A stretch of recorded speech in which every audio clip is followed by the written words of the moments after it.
FSH yang dihasilkan hipofisis akan merangsang terjadinya oogenesis. Oogenesis adalah pembentukan sel telur yang terjadi di dalam ovarium.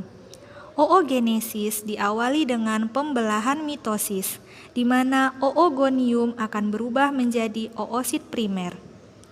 Oosit primer membelah secara meiosis menghasilkan satu oosit sekunder dan satu badan kutub primer. Kemudian oosit sekunder membelah lagi secara meiosis kedua menghasilkan sebuah ootit dan badan kutub sekunder.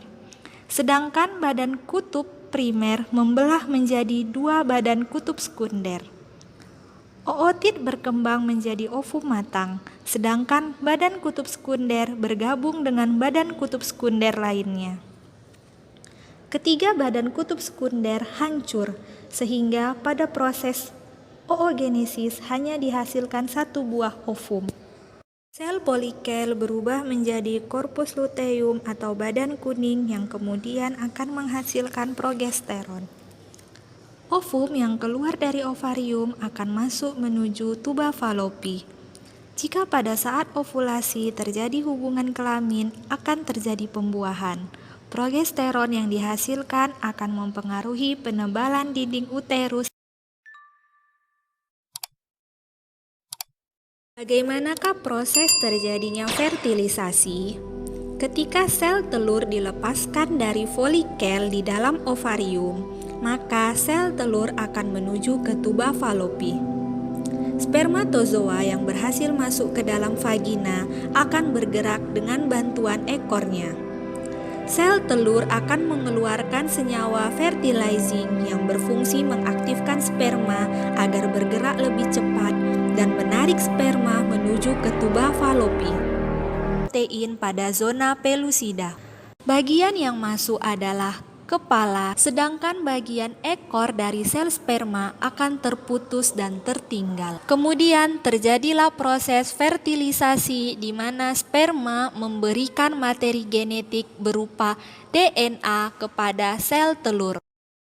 Akrosom sperma akan mengeluarkan enzim anti-fertilizing, di mana akan terbentuk antigen terhadap ovum, sehingga sperma dapat melekat pada sel telur.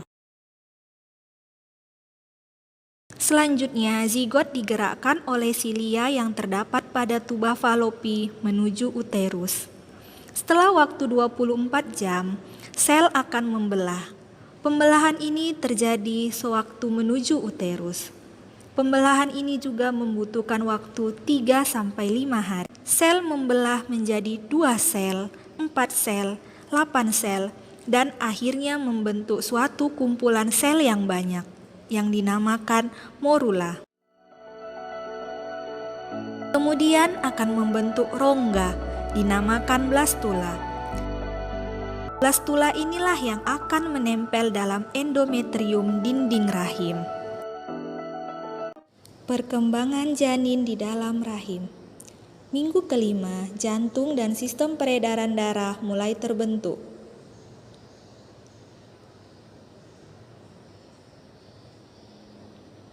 Minggu keenam, hidung, mulut, dan telinga mulai terbentuk. Sistem pencernaan dan otak mulai berkembang. Minggu 9, organ reproduksi mulai terbentuk. Minggu ke-10, indera penciuman dan jantung sekarang sepenuhnya telah berkembang. Minggu ke-11, tulang mulai mengeras. Minggu ke-16, otot leher dan tulang punggung sekarang lebih kuat. Minggu ke-18, bayi mulai menendang dan berguling. Perkembangan janin di dalam rahim berlangsung selama 40 minggu. Di minggu ke-38, semua organ sudah siap berfungsi. Di minggu ke-39, kepala sudah turun ke rongga panggul ibu. Dan di minggu ke-40 sudah siap untuk dilahirkan. Proses kelahiran. Oksitosin akan merangsang kontraksi uterus atau rahim. Oksitosin juga akan merangsang plasenta untuk mengeluarkan prostaglandin yang akan membantu proses kontraksi. Kelahiran diawali dengan proses pembukaan mulut rahim. Selanjutnya, janin akan dikeluarkan dari uterus ke saluran vagina. Kemudian, keluarnya bayi yang diikuti dengan keluarnya plasenta.